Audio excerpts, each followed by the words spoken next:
Hi, this is Fix My Fibro, and my name's Bernadette. So, today I want to talk about fibromyalgia and other conditions that are related. That, if you have chronic fatigue syndrome, if you have long COVID, if you have histamine intolerance, this will all be potentially relevant. That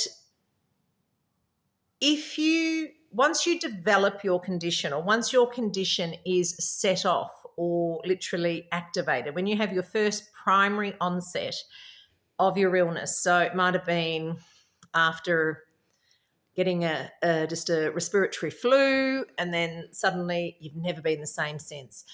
You'll all know the day your symptoms started, because I know for me it was back in 1999, and the last 25 years have not been the same. So the thing is, anyone who tells you that they have fibromyalgia and they've gotten over it, they didn't have it in the first place. They're misdiagnosed, or they're using fibromyalgia inappropriately, because I have never once met one fibromyalgic that's ever gotten over it. It is a condition that you must manage. You must manage your symptoms.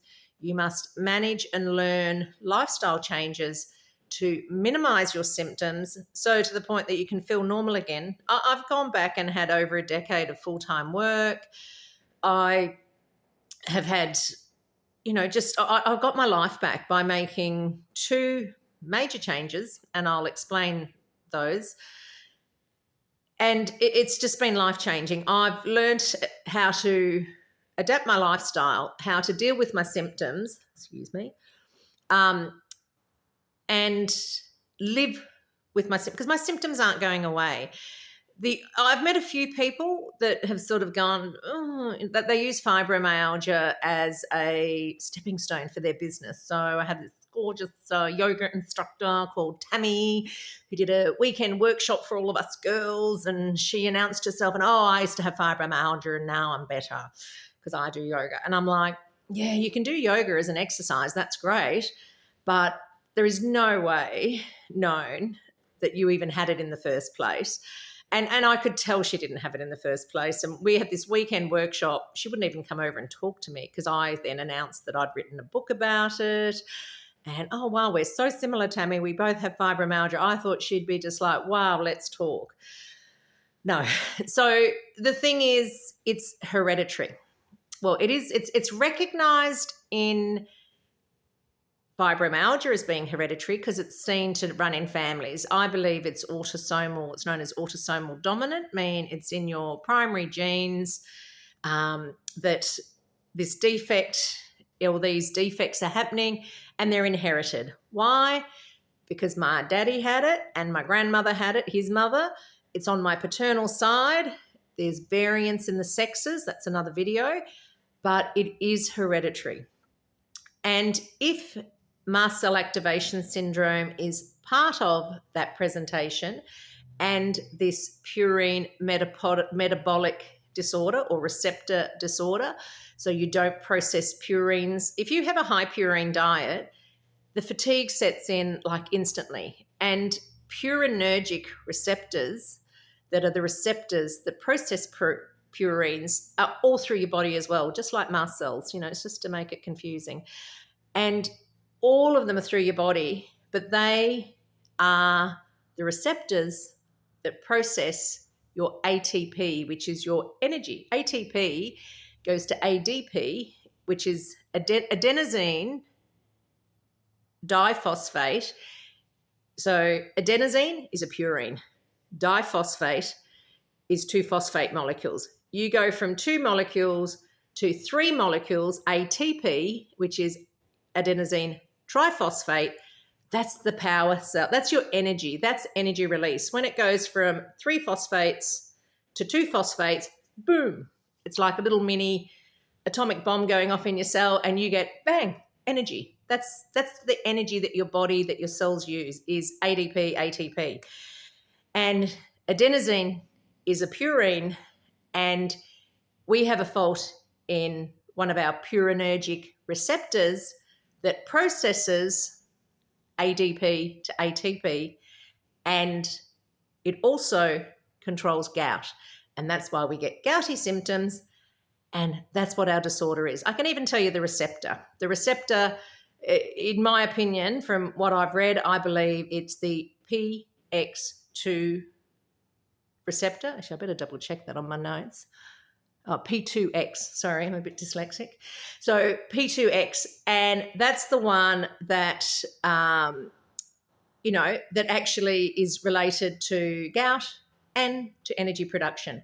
So when you have too many purines, your receptor, I don't know if we've got a genetic defect in our receptor or what it is. I think it's probably a mutation. That means our receptor doesn't function properly and doesn't process at the same rate. That in science and medicine is called kinetics. So how quickly, it's kind of like how fast your car goes, your speedo, that's kinetics. So how fast an enzyme works, and then how much enzyme you've got would be known, so if you're low on an enzyme, it's kind of like, you're using the crappy fuel with the ethanol in it, as opposed to a high octane 98% would be like super high energy. So your purine receptors are faulty, and I'm sure it's genetic because it runs in families. I could talk for hours. I'm already up to 6.5 minutes. I could talk for hours on the genetics and all the symptoms I've seen in my father, in my grandmother. My family, my parents were first generation Australians. They came out from Europe to Australia. I was the firstborn Australian. My grandmother came out then and lived with us when I was a young girl. I saw her symptoms my whole life. I was the family translator, translating from our native tongue of Croatian to English. And I would take mum and dad, everyone in the family, to doctors, explain things. Maybe it's what developed my love of science, because I was always communicating these things. And I can tell you, MCAS is genetic. Histamine intolerance is genetic. I've got a friend with severe histamine intolerance. Her mum had the same symptoms. It's genetic. So, and the genes of the immune system are controlled on your primary chromosomes in your body. So this autosomal dominant, which means it happens in every generation, but I guess you've got a 50-50 chance of, having these variations, but the genetics isn't determined, absolutely. So you don't get over, you won't get over, because some versions, all I'll say on that is some versions of chronic fatigue.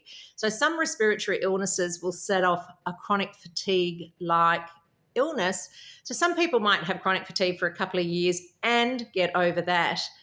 But that is because they don't have an underlying genetic predisposition or an underlying genetic thing in their body that's already pre-existing that gets activated by that respiratory illness. So they will get over it in a chronic fatigue setting.